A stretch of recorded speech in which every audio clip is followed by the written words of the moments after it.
Hello दोस्तों, आप सभी का स्वागत है क्लाइमैक्स रिवर। गाइस, आज हम 1993 की Japanese animated movie ocean waves, जिसे आई कैन हियर द सी के नाम से जाना जाता है, देखने वाले हैं। ये फिल्म बेस्ड है एक रोमांटिक नोवेल से जो 1990 या 92 में रिलीज हुई थी विद सेम नेम, जिन्हें डायरेक्ट किया था तोमामी मुचिकी ने। अब क्योंकि स्टोरी लव ट्रायंगल पे बेस्ड है तो वीडियो काफी ज्यादा इंटरेस्टिंग होने वाली है। अगर आप चैनल में नए हो तो सब्सक्राइब जरूर कीजिएगा। सो बातें तो बहुत हो गई, अब मूवी देखते हैं। मूवी के स्टार्टिंग सीन में हम देखते हैं कि एक लड़का जिसका नाम ताकू मोरोसाकी रहता है, जो कोच्चि नाम की सिटी में ट्रेन का वेट कर रहा था। तभी दूसरे प्लेटफॉर्म में एक लड़की खड़ी हुई दिखाई देती है। ताकू को लग रहा था कि वो शायद जानता है लड़की को, इसलिए वो उसे देखने की कोशिश करता है। इतने में ट्रेन वहाँ आता है और वो लड़की वहाँ से गायब हो जाती है। सीन शिफ्ट होता है और हम देखते हैं कि ताकू सामान वगैरह लेता है और एयरपोर्ट के लिए निकल पड़ता है। प्लेन में बैठ के ताकू अपने पास्ट की मेमोरीज में जाता है जहाँ इन सब की शुरुआत होती है। एंड इसके साथ हम आते हैं 2 साल पीछे, जब गर्मी का मौसम था। तब ताकू एक रेस्टोरेंट में पार्ट टाइम वर्क कर रहा था कि उसका दोस्त युताका उसे फोन करता है और स्कूल में आने के लिए बोलता है। स्कूल में पहुंचने पर ताकू देखता है कि युताका क्लासरूम की खिड़की से एक लड़की पॉइंट करके कहता है कि उसका नाम रेको है, जो मिड सेम में टोक्यो से यहाँ पढ़ने आई है। अच्छी बात यह है कि वो मेरे ही सेक्शन में है और मैं उसे पसंद करता हूँ। ये सुनकर ताकू बोलता है कि तुम मुझे यहाँ ये दिखाने के लिए बुलाए थे। वैसे भी मैं यहाँ नहीं रुक सकता क्योंकि टीचर्स जानते हैं कि मैं क्लास ना आकर जॉब करता हूँ। इस पे युताका कहता है कि तुम अभी भी स्कूल ट्रिप के कैंसिल होने से नाराज हो। ऑफ कोर्स नाराज हूँ। स्कूल ट्रिप कैंसिल करके हाई स्कूल में हवाई लेके जाएंगे हमारे स्कूल वाले, उसके लिए पैसा तो कमाना पड़ेगा ना। ये कहते हुए ताकू वहाँ से चला जाता है। युताका भी उसके पीछे जाता है। दोनों बात करते हुए गेट की तरफ जाते हैं। सीन शिफ्ट होता है और हमें नरेटर का वॉइस आता है जो हमें बताता है कि 1 साल पहले जूनियर स्कूल वालों ने स्टूडेंट्स के खराब रिजल्ट के चलते ट्रिप कैंसिल कर दिया था, जिसमें पेरेंट्स की मंजूरी भी थी। तब उस टाइम युताका और ताकू, जो एक दूसरे को नहीं जानते थे, असेंबली में प्रिंसिपल के पूछने पर डिसीजन के खिलाफ अपने ग्रीवनेंस एक क्लास में बैठकर पेपर में लिखते हैं। तभी उन दोनों की दोस्ती होती है। खैर, ताकू ये सब याद करते हुए गेट में जाता है जहाँ युताका रेको से इंट्रोड्यूस करवाता है। रेको उसे सिर झुकाकर ग्रीट करती है और वहाँ से चली जाती है। ताकू और युताका बात करते हुए ओबियामाची मॉल से जाते हैं कि युताका रुक कर पूछता है, क्या तुम्हें लगता है कि उसका यहाँ ट्रांसफर होने का कोई रीजन है? ये सुनकर ताकू उसे जवाब देता है कि शायद उसके पेरेंट्स का ट्रांसफर हुआ हो। हालांकि ताकू थोड़ा इरिटेट होता है जब युताका उस लड़की को पसंद करने लगता है। खैर, कन्वर्सेशन खत्म होता है और दोनों अपने रास्ते निकल जाते हैं। ताकू ये सोच रहा था कि रेको भी बाकी लड़कियों की तरह सिर्फ बॉयज के लुक्स पे जाती है, बिना ये जाने कि उसकी वैल्यू कैसी है। मीनवाइल रेको पढ़ाई और स्पोर्ट्स में काफी ज्यादा अच्छी थी और मैक्सिमम बॉयज को उस पे क्रश था, जिससे युताका थोड़ा परेशान होता है। पर इतना सब कुछ होने के बाद भी रेको क्लास में सबसे अलग ही बैठती थी और अकेले ही रहती थी। उसी रात तेकू की मॉम रेको के बारे में पूछती है क्योंकि टाउन में रेको की ट्रांसफर होने की बात सबको पता चल जाता है। ताकू की मॉम उसे समझाती है कि रेको से अच्छी तरह से बात करो, उसे गुड फील करवाओ। ताकू हाँ में सर हिलाता है और टीवी वगैरह देखकर सो रहा होता है कि तभी उसे युताका का फोन आता है, जो उसे बताता है कि वो रेको से मिलने गया था क्योंकि उसकी तबीयत काफी खराब है और वो अकेली घर में है। ये सुनकर ताकू थोड़ा वियर्ड फील करता है और आसमान की तरफ देख के सोचता है कि युताका को ऐसी लड़कियां पसंद है। समय बीतता है और बहुत जल्द ताकू, युताका और रेको हाई स्कूल में पहुंच गए थे, जहां स्कूल की तरफ से हवाई के ट्रिप में थे। सभी स्टूडेंट्स ट्रिप का मजा ले रहे थे, लेकिन ताकू की तबीयत ठीक नहीं थी, इसलिए वो बीच में ना जाकर कमरे की ओर बढ़ रहा था कि तभी वहां रेको आती है और उससे बोलती है कि उसने पूरे पैसे खो दिए हैं। इस पे ताकू हैरान होकर बोलता है कि हमें इसे रिपोर्ट करना चाहिए, बट रेको उसे बताती है और कहती है कि वो पैसा लेके आई थी, बट ट्रेवलर्स चेक के चलते पैसा ज्यादा खर्च होता है, इसलिए वो $400 अपने साथ एक्स्ट्रा रखी थी, जो अब दिखाई नहीं दे रहा है। इस पे ताकू बोलता है कि तुम्हें इतने पैसे लेके आने की परमिशन नहीं थी। ये सुनकर रेको बोलती है कि ताकू बिल्कुल स्कूल टीचर जैसा बोल रहा है। दोनों के बीच में हल्की सी बहस टाइप की होती है, लेकिन फिर रेको उसे कहती है कि स्कूल के सारे बॉयज उसे पसंद नहीं करते, बट युताका काफी काइंड है। उसी ने तुम्हारे बारे में बताया कि तुम कैसे ट्रिप कैंसिल के खिलाफ खड़े हुए थे और तुम रेस्टोरेंट में काम करते हो, इसलिए मैं तुम्हारे पास आई थी कि तुम मेरी हेल्प करोगे। ताकू रेको की तरफ थोड़ी देर तक देखता है और लिफ्ट में जाके उसे 60,000 देता है, जो काफी बड़ा अमाउंट था। पैसे लेकर रेको बोलती है कि किसी को बताना मत, नहीं तो उसकी मॉम चिल्लाएगी। ये सुन के ताकू थोड़ा हैरान होता है कि इतने में वहाँ युताका आता है। युताका को देखकर ताकू थोड़ा सा अनकंफर्टेबल होता है और कहता है कि तुम डेट कर रहे हो। इस पे युताका बोलता है कि नहीं, मैं बस पिक्चर के लिए बुलाया था तो वो मान गई एंड तुम्हारे रेस्टोरेंट से ही गुजर रहे थे इसलिए तुम्हारे बारे में बता दिया था। ताकू बताता है कि रेको अपना पैसा खो दी है इसलिए वो उसे थोड़ा सा लेंड किया है। युताका ये सुनकर थोड़ा सोचता है और ताकू को टाउन घूमने की बात करता है जिसपे ताकू मान जाता है। रात हो जाती है, सब पार्टी एंजॉय करते हैं कि तभी रेको ताकू के पास आती है और उसे चिल्लाती है कि उसने युताका को ये बात क्यों बताई कि उसके पास पैसे नहीं है, जिसकी वजह से युताका ने भी मनी लेंड किया है। ये बोल के रेको वहाँ से गुस्से में चली जाती है। ताकू रेको के इस बिहेवियर से गुस्सा होता है और अपने आप से कहता है कि इसके पेरेंट्स इसे कैसे रेज किए हैं। देन नेक्स्ट सीन में हम देखते हैं कि ट्रिप से सभी वापस आ चुके थे, प्लस ताकू के पास रेको के कैंडिड फोटोज थे जो उसने मेमोरीज के नाम पे सेव किया था। इसके अलावा यूमी नाम की लड़की रेको की फ्रेंड बन गई थी। समय बीतता है और मई की हॉलीडेज आ गई थी, लेकिन ताकू के पास कोई भी पैसा नहीं था। वो ये सब सोच ही रहा था कि तभी उसे यूमी का कॉल आता है तो उसे घबराते हुए बताती है कि रेको और वो कंसर्ट देखने के लिए ओसाका 2 रातों के लिए जा रहे थे, लेकिन रेको ने प्लान चेंज कर दिया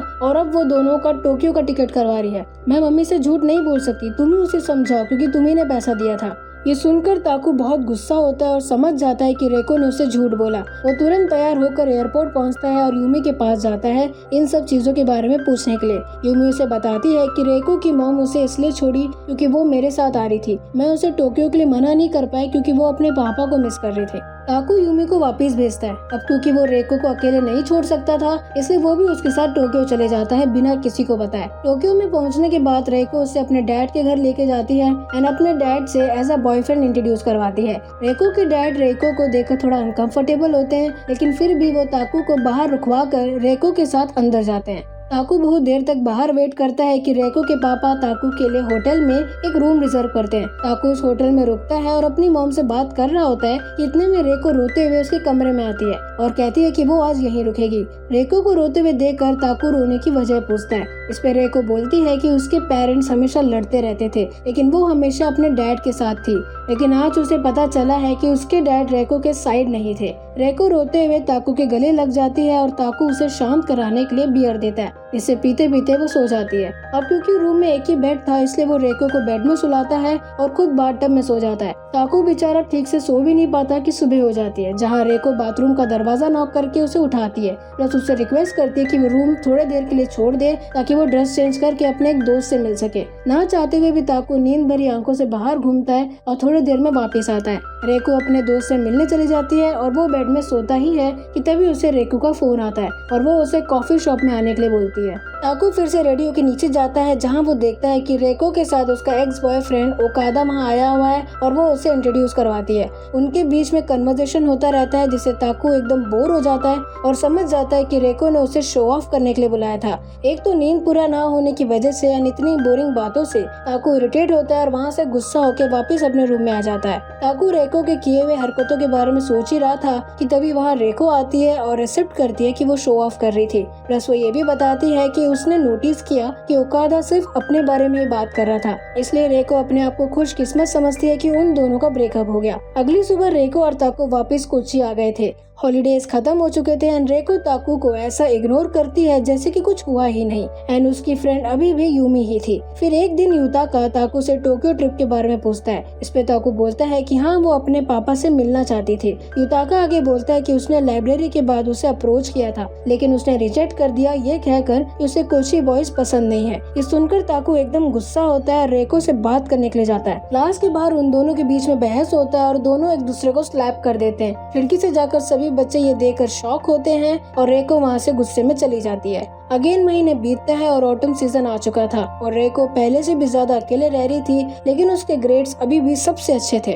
फिर सीनियर ईयर के दौरान लड़कियां रेको से नाराज थी क्योंकि उसके वजह से इवेंट्स कैंसिल हो रहे थे, इसलिए सभी लड़कियां उसे घेर कर झगड़ा कर रही थी कि तभी ताकू जो क्लास क्लीन करके कचरा फेंकने आ रहा था वो दीवार के पीछे से लड़कियों को रेको के ऊपर चिल्लाते हुए देखता है। रेको उन सब से अपने लिए स्टैंड ले रही थी कि इतने में ग्रुप में खड़ी हुई एक लड़की उस पे हमला करने लगती है क्योंकि उसे ऐसा लग रहा था कि रेको उसके बॉयफ्रेंड से फ्लर्ट करती है। बाकी लड़कियां उसे रोकती है और वहाँ से चली जाती हैं। रेको ये सबसे एकदम परेशान थी कि उसने ताकू को पीछे से जाते हुए देखा। वो उसके पास जाती है और पूछती है कि तुम सब सुन रहे थे। इस पे ताकू जवाब देता है कि वो आवाज सुना था लेकिन वो खुश है कि एटलीस्ट रेको ने अपने लिए स्टैंड लिया। ये सुनकर रेको एकदम गुस्सा होती है और वो ताकू को इडियट बोलते हुए स्लैप कर देती है। बट फिर उसे अफसोस होता है, वो रोते हुए वहाँ से चली जाती है। ताकू ये सब समझने की कोशिश कर रहा था कि वहाँ युताका आता है और रेको के रोने की वजह पूछता है। इस पे ताकू उन लड़कियों के बारे में बता देता है। युताका पूरी बात सुनता है और ताकू से कहता है कि सभी लड़कियां उस पर चिल्ला रही थी, तुम उन्हें रोके भी नहीं।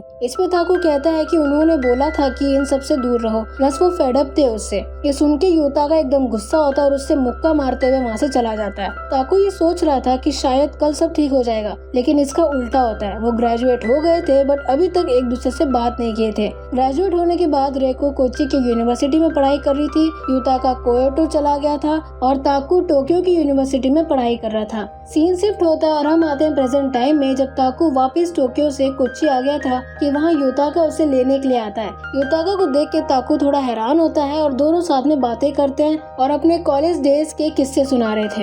युताका ताकू से सॉरी बोलता है कि उसने ताकू को पंच किया। ताकू उसे माफ कर देता है और दोनों वकीले निकल जाते हैं। उनके कन्वर्सेशन से हमें पता चलता है कि ताकू कहीं न कहीं रेको को पसंद करता था और ये बात युता को पता थी। उसी शाम एक गेट टुगेदर पार्टी था जहां सभी लोग आए हुए थे और एंजॉय कर रहे थे कि शिमिजू नाम की लड़की युताका से कहती है कि रेको रिग्रेट फील करती है कि उसने तुमसे वो सारी बातें कही।